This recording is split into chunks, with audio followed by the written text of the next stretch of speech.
is the heavenly abode. As Mlifnei Vereshit, we say it, this prayer, which we said for Yom Kippur, was our righteous Messiah and his abode, which existed before heaven and earth were really created, before the foundations were laid. So the bride was always set aside to be the Lamb's bride, but the bride is barren and childless. It is the place in the future where all the righteous will live in heaven, but it doesn't exist yet, if you can say it. Well, it exists. Sorry, it doesn't have anyone living in it yet. It's empty. It's barren. It's a wasteland right now. It's waiting to be filled with its children. So, if you like, you can understand it as heaven is there's heaven and there's God's name, and this is the bride and the lamb, and heaven is empty, waiting to be filled with children, which it will bring forth for the lamb. So, how does the bride bring forth children? In the same way that we have the story of Abraham and Sarah. Now, you might be thinking that Sarah eventually had sexual relations with Abraham, and she had a child, and when she was 90-something years old. And if you're thinking like that, there's something wrong with you. Seriously, because that's not the way. That's not the way of the world. That's not the way it happens. That's not edits. That's not derech edits. That's just not the way it is. Okay. So you need to be looking at this in a very different way. This is, if you're thinking about it, I like to use, as you know, on this channel, we use the Judeo-Arabic terms because it's much easier to convey things when you've got terms which are known by at least a large number of people which they can search on, who are not Jewish. Okay, and if you use only Jewish terms, it's very, very insular. It doesn't reach a very big audience. So Judeo-Arabic terms are the best terms to use for this purpose.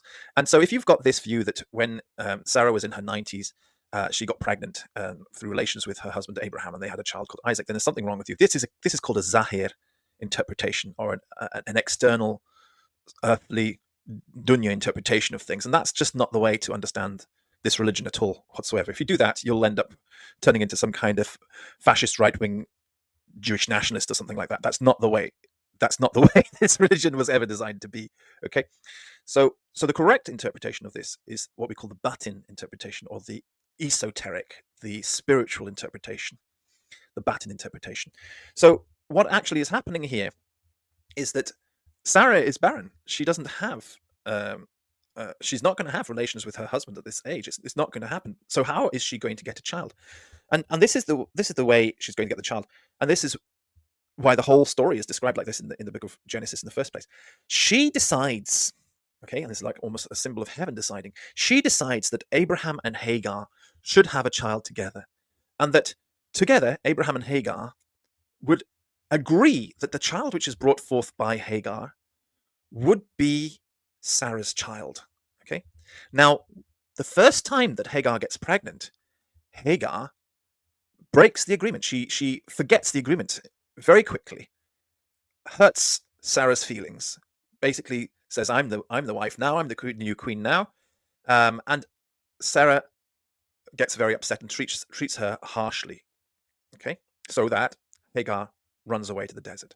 But then the angel of the Lord appears to Hagar, and this is really important because it appears to Hagar, the angel of the Lord appears to Hagar before the angel of the Lord appears to Abraham, and the angel of the Lord tells Hagar, go back, and this time do it right.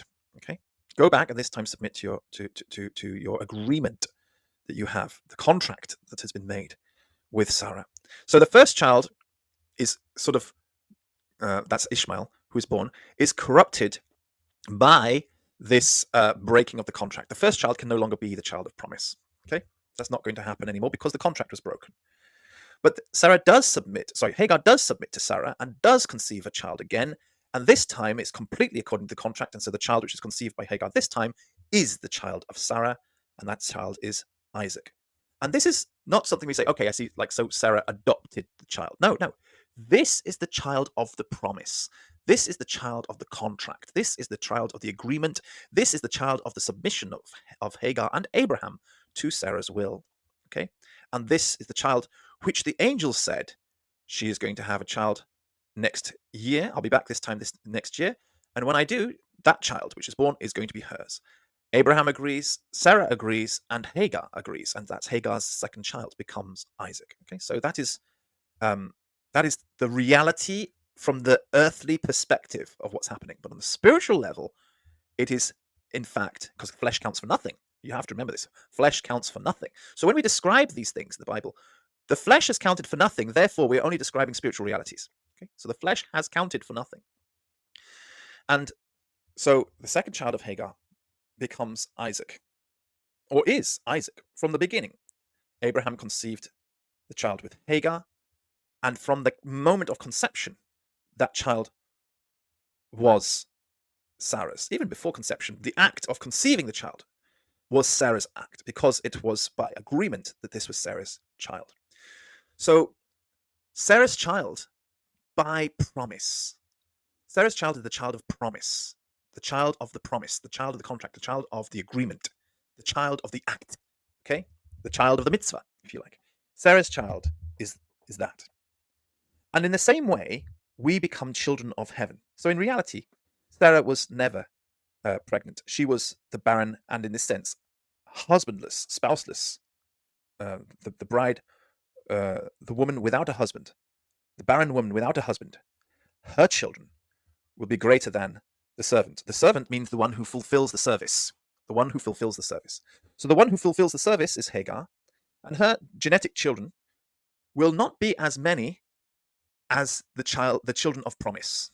So the one who fulfills the service basically just kicks things off, gets the balls rolling.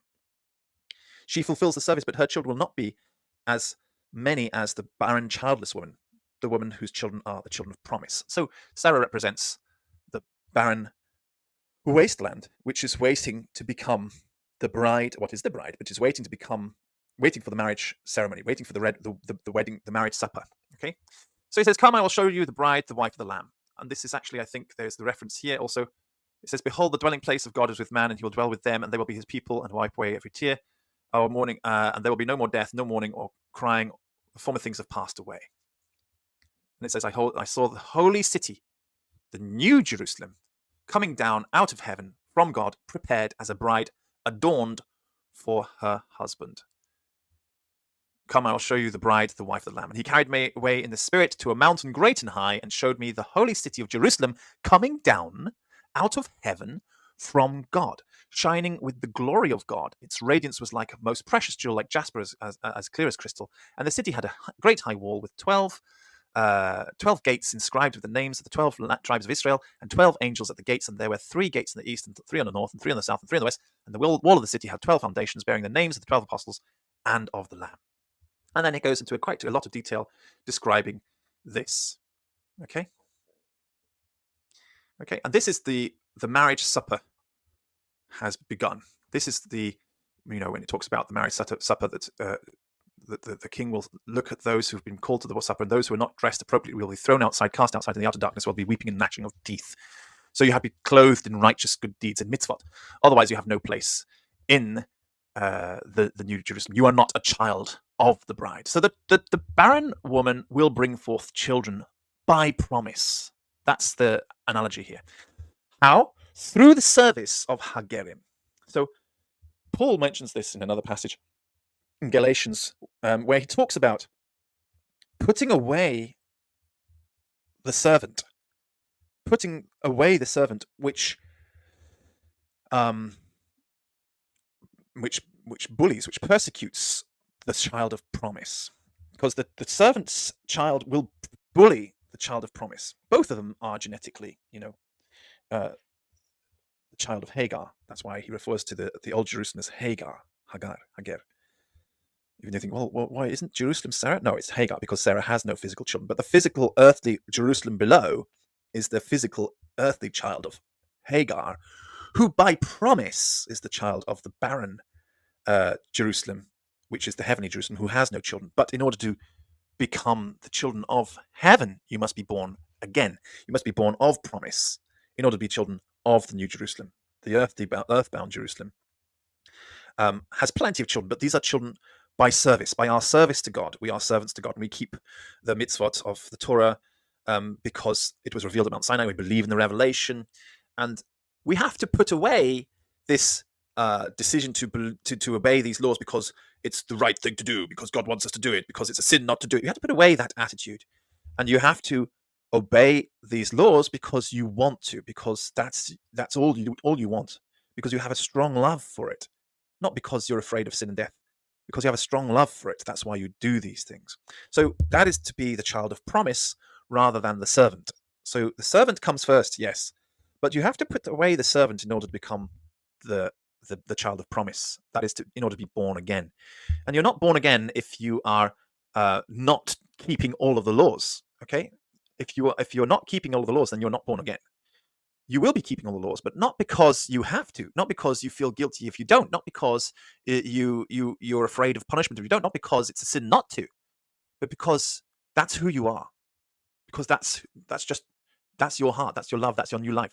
Because you have um, accepted the mitzvot, which is the mind of God, okay, as an asham for your sins. That is, as a sin offering, you've given up on yourself, and you've taken this new self into yourself as a sin offering. So it's no longer you that lives, but he that lives in you. So this is how you become a new person.